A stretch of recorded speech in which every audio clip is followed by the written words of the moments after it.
Hello. So today we really want to set the stage for the semester. So we're going to start out by talking about what is loss, what is grief, how do we define those things. And as I said in the syllabus, a major goal for this course is to increase our curiosity about grief experiences. But to do that, we really kind of have to have, in addition to curiosity, some amount of courage, because we're going to be talking about heavy topics, difficult topics, and something that I particularly like from the introduction of your text, which you were supposed to read the introduction in the Huiman, Kramer, and Sanders text. I do also encourage you to read the preface because there are some pretty powerful stories that speak to why these authors really have an important voice in this topic. But the introduction says, as we confront the mystery of loss, we face questions about who we are and why we are here. And that immediately touches on something about this topic that can be difficult, is that when we talk about grief and we talk about loss, it brings up a lot of mystery, it brings up a lot of discomfort, and it brings up a lot of questions around what does this all mean. So with that being said, let's move forward. But again, I want to encourage you to equip yourself with curiosity and a little bit of courage. So, grief. Grief and loss are universal experiences. Something that I really love about this topic, and I appreciate everyone who takes this class, is that grief is something that everyone will experience. We are all going to experience grief. We are all going to experience losses in our lives. These are pervasive experiences throughout the lifespan or the life course. However, at the same time, how we experience them is extremely subjective. So let's start there. So what is loss? Loss, as defined in your text, is produced by an event that is perceived to be negative by the individuals involved and results in long-term changes to social situations, to relationships, patterns of thoughts or emotion, could also be habits, etc. And powerful losses are those that are often deeply tied to our identity. We'll definitely be talking about that theme in this course. Grief is the reaction to the loss. So a process that entails searching for new meaning, that this thing or this person that was a part of my narrative, a part of my story, gave me a great deal of meaning is now gone. And so in that void, or as the text really likes to highlight, in that deprivation, grief pops up, and it's that reaction to the loss, that feeling of deprivation, and a search for new meaning and figuring out, how do I live in a new world post-loss? And so when we talk about grief work throughout the semester, there's going to be that element of pain, of those grief reactions, which we're going to dive more into next week. But what can come from grief is often we have to find a new normal. We have to kind of refigure out who we are, how we fit in this world when we lose things that trigger this grief reaction. Because again, we're losing things that are a part of our story, a part of the way that we see ourselves. And when we lose that, we have to kind of figure out who we are and what things mean. And that can be a pretty powerful process that can have very positive and negative outcomes for different people. And another thing that I like to talk about to kind of illustrate that grief is a normal part of life and the life process, I think that's important to mention as we try to gain comfort around grief topics. I am a big gardener. I love nature. I find a lot of inspiration and wisdom in nature. And grief is really reflected. Loss is reflected. Death is reflected in nature cycles. And I think one story that illustrates this really well is the Greek myth of Persephone. Now, this is a fairly well-known Greek myth, but let me quickly go over it. So, Demeter, who often gets forgotten in the story, was the goddess of nature and farming and grain and, abundance in nature. And she had a daughter, Persephone. That was her only daughter, and she was the light of her life.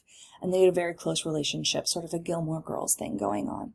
And one day, Hades, who was the god of the underworld, comes along. He thinks that Persephone is a hottie, and as Greek gods were wont to do, he just stole Persephone away and took her down into the underworld because he wanted to be with her.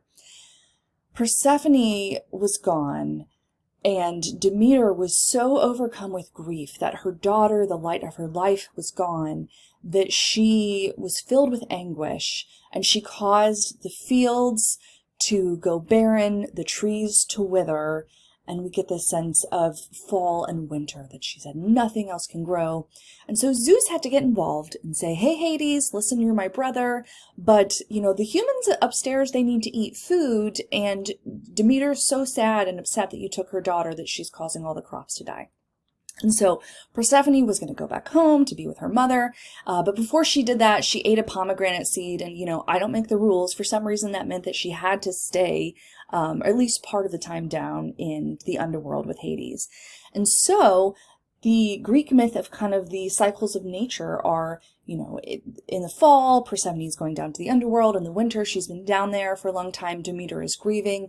But as she comes back for the spring, life comes back to the earth. Flowers bloom. There is food in the fields again, and everyone rejoices. And that cycle of rebirth, growth, flourishing, decay, and death is something that we see in nature. And for me, it's always a symbol that this is a part of life, and it's something I'm continually working to understand and sit with. But that mystery of life and death is something that we do need to kind of come into contact with at a cognitive and emotional level in order to kind of do this work. So I love Greek mythology. So as we said, grief experiences are pervasive, they are guaranteed, they are very normal. And so that's really important to remember, that grief is normal, but it's not a neutral experience. It might be something that is common, but it's never neutral. We're never passive about it. These are powerful, painful experiences that people go through. So, one question that we kind of have to ask ourselves is, how do we determine what grief is okay? People are going to have really strong reactions to grief, but there can be different thoughts around what should people grieve about? Are grief responses okay? If you kind of look at our culture, we're very much get over it, keep moving through it. No one wants to deal with your sadness and your reactions. And so there can be different reactions to people in daily life about what counts as a legitimate grief experience. And one huge goal that I have for you in this course is to remember that because losses are so subjective, and grief experiences are subjective, if they are defined by what we as individuals really connect to in life, we're going to have a hard time understanding the grief experience of others fully. And it could be very easy to decide that because you don't have that personal frame of reference, that someone else's grief experience isn't really a big deal and isn't that important. And so I just encourage you to really question when you hear others say, like, that's not a legitimate grief experience. And this leads to kind of one of the first other major kind of topics in this class, is kind of understanding disenfranchised grief. Disenfranchised grief are grief experiences that individuals have when they incur a loss that is not or cannot be openly acknowledged, publicly mourned, or socially supported. Let's give an example. Let's consider if you were a gay man in the 80s and you lost a partner to AIDS, maybe someone you'd been with for a decade, for multiple decades. No one wanted you to talk about it. No one wanted to hear about it. The fact that you were gay was taboo. The fact that you had a partner die was taboo. Can you imagine going through that experience of losing someone that you love? And not only is that difficult, but no one wants you to be open about it or talk about it with you. That is a very challenging experience. There are many ways that people experience disenfranchised grief. I think about rape victims that aren't believed. Not only do they have this traumatic experience, but they can experience a profound loss of security, of feeling connected in their community, because that can be quite a huge betrayal to go through a trauma and then be told, that's not real and I don't want you to talk about it. There are also many minor ways that we might experience some forms of disenfranchised grief, but when I say minor, they can still be quite impactful. But someone losing a pet and people at work saying, well, that doesn't really matter, can you just get back to work? So one thing I want to ask you, and this is your first discussion board question, there's an additional one that's on there. Have you ever experienced any type of grief that you think might be considered disfranchised? Or did you see someone else go through that, something that was a disenfranchised grief experience, where there was a grief experience, but that individual was just kind of told not to acknowledge it, not to talk about it? And what was that like? What are the effects of that? How does that kind of influence a person's grief process, and what is that experience like? So again, a major question in this class is wanting to be curious about how people should grieve and kind of questioning those narratives that happen to be quite pervasive. And then we want to kind of look at, why is it that people have such strong thoughts and reactions and feelings about grief? Why is it so hard to talk about? This is absolutely a topic that people eschew. They don't want to go there. And I think one really important reason is that when we acknowledge the grief of others, it can bring up our own awareness of loss. And human psychologically, we can really struggle to go to places where we aren't in control. We have to realize how small we are, how big and powerful the world is, and then just the truth that losses are going to happen to all of us. And there's kind of something, I think, quite threatening about kind of going to that place if you aren't used to it. So one thing that's really important to helpers, which we'll talk about more in a bit, is that we have to be able to go there on our own, which is why I say we need to have a little bit of curiosity and courage, because if we cannot go to a place where we acknowledging that life is hard and that it has truly horrible, gut-wrenching things happen in life, then it's going to be really hard for us to hold space with other people. A lot of people will kind of shut that conversation down because they don't want to go there. It's too difficult and too hard.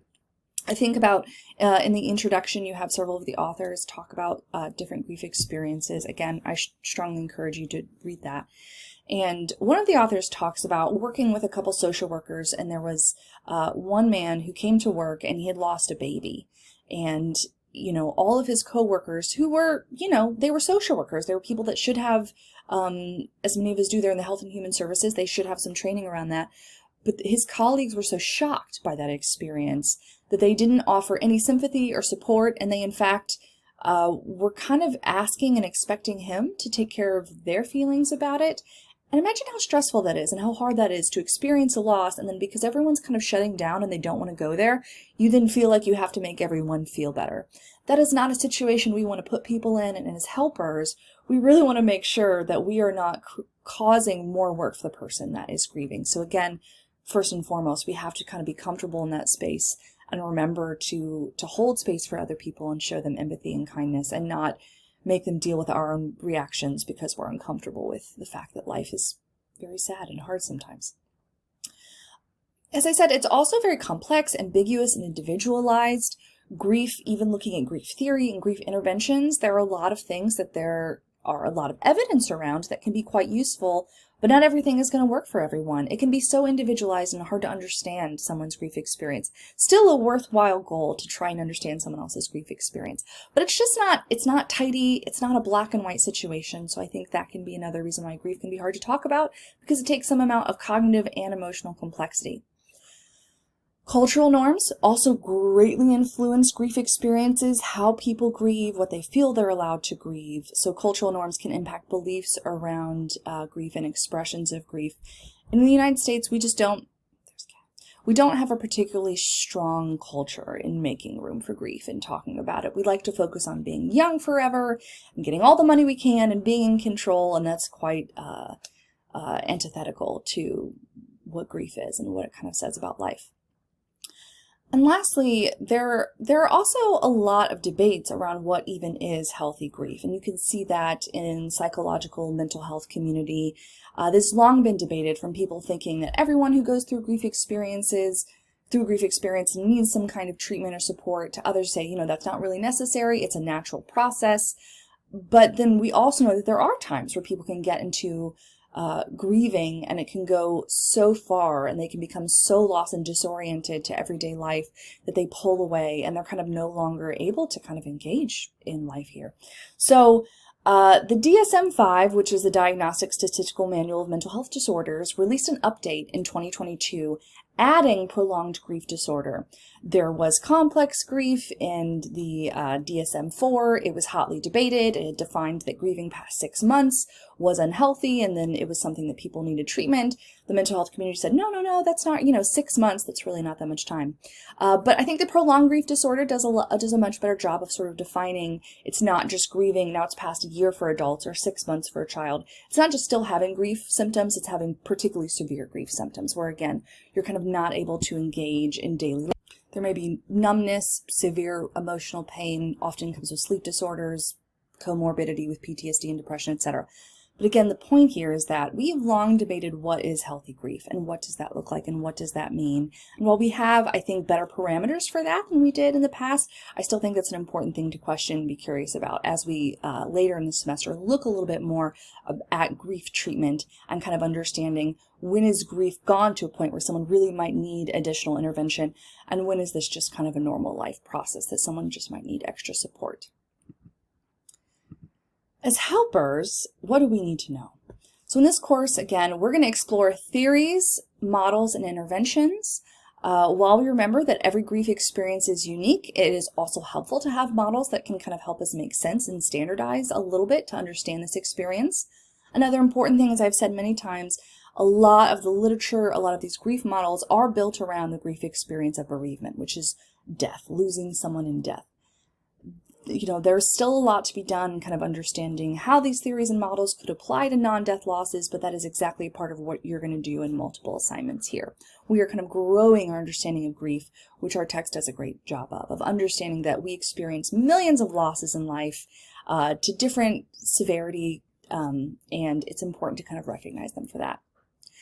As helpers, we have to find comfort in discussing these topics. As I've said multiple times, it's very critical, particularly if you're going to be in a health and human services field, because you are going to touch a lot of loss.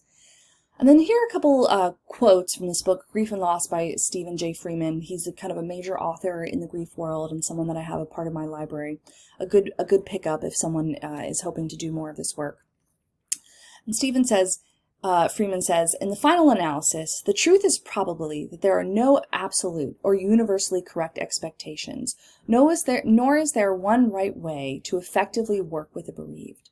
So again, when I talk about how grief experiences can be ambiguous or they can be very complex and different for individuals, so too is grief work. So if you want to do this work, you kind of have to be prepared for a certain level of difficulty and ambiguity at times, but yet you can still do very meaningful intervention and provide very meaningful support to others. And this last quotation is actually in this book by Stephen Freeman from an author named Gordon Allport, and I think that this kind of really highlights the paradox of this work and of grief. And this author says, each person is like all other persons, and each person is like some other persons, and it is also true that each person is like no other person. So again, what does that mean? It's a paradox. Understanding others, connecting with others around loss, there are going to be important areas of connection and important areas of difference, and we have to be able to kind of hold that all in tension as we do this work. And now, as they do, briefly in the text, I just want to have a quick discussion around when we're talking about grief and loss experiences, what are we talking about? What are we going to be talking about this semester? So we're going to look at it through a lifespan view. So we're going to dive more into kind of lifespan and losses that can be common to occur in those different stages of life, ones that can be uncommon. But let's quickly talk about what different losses can look like that can really impact people. So the first and the greatest and the one that people are most aware of is loss and grief from death. When we lose people that we love, some of the most powerful losses that we can experience in life that can have some of the, the most powerful impact on our mental and physical health, because grief has not just mental health and emotional impacts. It can have very tangible physical impacts. But if you lose a child, if you lose a lifelong partner with whom you had a very loving relationship, those are two of the most powerful loss experiences. When we lose people, there can be very complex reactions. It can kind of depend on the nature of your attachment, the nature of your relationship to that person. You could lose people that maybe you didn't have a close relationship with in life, and there can be some amount of relief from that loss, but there can also still be pain. So death is a very powerful loss and something that will often result in some form of grief, whatever that looks like.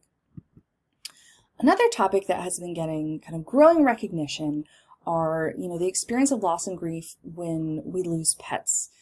We've also had more awareness in the mental health literature of also how hard that work is for veterinarians, people who work with animals when they're experiencing all of those losses. It can be a very stressful experience, somewhat akin to doctors who work with chronically ill patients or in emergency rooms and are commonly experiencing the loss of human patients. But, particularly when we talk about pets, there are some people who may still feel this is silly, people should not have these reactions, but pets can be a part of our family. They're a part of our life, and to lose an animal companion can be a very powerful experience. In February 2022, I lost my cat, Hexagon, Hex Silvestro, and it was a pretty profound loss. This was, Hex was kind of our first cat that my husband and I got, and so he kind of made us a family for the first time. And the week that we pretty much had a week of finding out that he had very advanced cancer and needing to put him down. And I remember that time was almost frozen. And, my husband and I had to kind of come to terms with how we had no control, and all we could do is kind of be there in the moment and love him and love each other as much as possible before we put him down. And it was, a reminder of, again, what he had done for our family, who he had been. And, these can be very powerful losses. And I was extremely lucky that I had colleagues, I had friends that were supportive. My husband's work was supportive. They gave us the time to be there that week. And I just cannot imagine if I'd had to go through that really powerful loss without that support, and if I had not been able to be present in the way that I really needed and wanted to be. Losses from loss of security, losing your job, losing your home. That's something we want to look at. Again, that can be many, many different types of losses. We want to think about losing the home that you grew up in, whether that is, we had to sell the house, or, just kind of growing up and moving out, or, say your home burns down, you lose your home to a natural tragedy. That's a powerful experience that can make people feel a great deal of grief and loss. Losing your job. I think about, if you lose a job that's, not a big deal to you, you've been doing it for a while and it's not very important to you, that's not going to be the same thing as someone who's worked in a job for 30 years, 40 years, and they're retired, or someone who's worked for a decade in a job they love and they're let go. That can be a very painful experience, because not only do you lose, that job and source of income, that job might also be a way that you understand yourself, a way that you understand your narrative. We often identify in the United States by the work that we do, by our vocation. So loss of job can be very powerful. As I said, loss of home. Another thing I want to make sure to touch on is the immigrant experience. Can you imagine the grief that comes along with being forced from your home, forced to flee another country? That can also come with abuse at the home, and maybe, domestic violence, having to leave your home, go somewhere else, and perhaps hide in another state. That was an experience that I had as a child. Those can be very powerful, and they can have elements of trauma, and it's important to recognize that. I'm not saying that every reaction is a grief reaction. What I am saying is that there is grief laced in many of those experiences. Grief and loss from broken relationships. We talk about death and the loss of relationships through death, but we also experience a lot of lost relationships through life, just through, different things like breaking up, going separate ways, losing a relationship. When you lose, for example, a romantic relationship, even if it's a relationship that needed to end, you're also letting go of the hopes and dreams, the shared culture that you had with that person. You're letting go of a life that you'd envisioned for yourself, and that can be quite painful. You might let go of, a lot of bad things about that person, or just even things that weren't working for you, but you're also letting go of those parts of that person that added a lot to your life and might have given you a sense of security or a foundation. Even losing friendships. We talk a lot about, even in grief, there can be more common discussion around romantic breakups, but it can also be really hard to let go of friends, to lose friends for different reasons. Again, there can be sometimes legitimate reasons why we let go of people, but there can still be that sense of loss and a following emotion of grief in response to that. I also think about divorce, thinking about what that can also be like on children. That can be really challenging for children. There can be a lot of grief of feeling like your home is separating. I also think about children who are kicked out of the home. That is a very painful type of grief that people experience. Something that can be very common, for example, in the LGBTQ plus community, the sense of, if I'm going to be my authentic self and choose, to be who I believe that I am, losing your family as a trade-off for that can be very, very painful and challenging. And as helpers, we want to be ready to hold space for people in those situations. Another major topic is grief and loss from illness and injury. This is obviously something that I became very kind of cued in on when I was doing work at a cancer hospital. And not only was I working with people who were perhaps preparing to die, preparing for death, but a lot of cancer survivors survive. A lot of people who get cancer these days have decent survival rates. It depends on the cancer, it depends on the individual and the treatment. But while you might die, you can lose abilities, you can lose, people lose their hair. That was, often very difficult for breast cancer patients if they had to have breasts removed and they also lost hair during chemo. That could be like, they would often say that they felt like they were losing their femininity, they were losing this image of themselves. People with different illnesses and chronic illness experiences can, lose body parts. They can lose organs. You can have an accident and lose a limb. I once had a client that was a minor client, and I was working with him. He was about 8, but when he was 6, he lost his leg in a car accident. And that was a really challenging thing for him to work through. And one of the primary topics of our counseling together, of he'd known what it was like to have a leg before. And then without a leg, he had to adjust to that. And what that meant, that he wasn't going to be able to play sports like other kids. He wasn't going to have the same experience of others. And so I have a painting here by Frida Kahlo, and Frida Kahlo was a Mexican artist that experienced a great deal of illness and accident in her life. She was in an accident as she was young, on like a bus or train, and she had a pole kind of go through part of her skeleton, and then she just experienced all these illnesses later in life. And a lot of her artwork is sort of kind of coming to terms with that loss, kind of coming to terms with the loss of, we think of this ideal healthy life, and for many of us that's not what we get, or that changes at some point and we experience some kind of illness or disability, and those can be really tough losses to go through. Another topic for grief and loss is grief and loss from violence and victimization. So again, I'm not saying that all types of trauma and violence are grief experiences, but there can be elements of grief there, and really powerful elements of grief reactions, kind of depending on the experience. So I have a couple pieces of artwork to sort of illustrate this. The first is Asphalt and Chalk, Michael Brown, Sean Bell, Amadou Diallo, and Trayvon Martin by Titus Kaphar. And if you can't see this well, I encourage you to look up this piece on Google. But it is kind of chalk drawing of all these images of these men superimposed over each other, and then you kind of see a graduation cap. And this piece is meant to represent what was lost when their lives were taken. Not only the loss of these lives in the moment, but the loss of their future potential, of what they could have been. It represents a sort of loss and grief experience for the Black community of, are we ever going to be safe? Are we ever going to have a sense of security? Are we ever going to be able to trust that we have a future and can forge ahead towards a pursuit of happiness as we are supposed to in this country? We want to think about Sandra Bland, George Floyd, Eric Garner, Freddie Gray, Breonna Taylor. What do these losses mean in and of themselves, and what do they also symbolize to the larger community? I have this other painting here, Pablo Picasso, Guernica, 1937. This was something that Pablo Picasso was commissioned by the Spanish government to do a piece of artwork kind of about the Nazi fascists that were causing havoc all over Europe. And he was working on something else, and then there was the bombing of this town, Guernica. And this painting was a response to that. A lot of the men had been out fighting, and so it was primarily women and children who were harmed in this attack. And so this piece is really about the horrors of war, and it's about how war and violent acts, they cause death, but they also sort of take away, again, our sense of safety.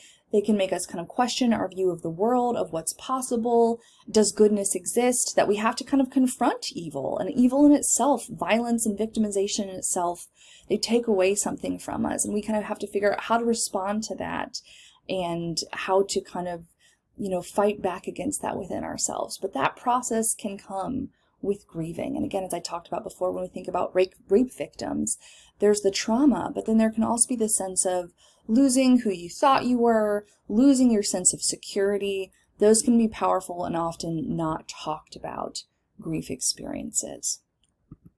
And the last sort of topic that I wanted to talk about is something that is pretty new, something that is emerging in the literature because it's emerging in the world, and that is the topic of eco-grief.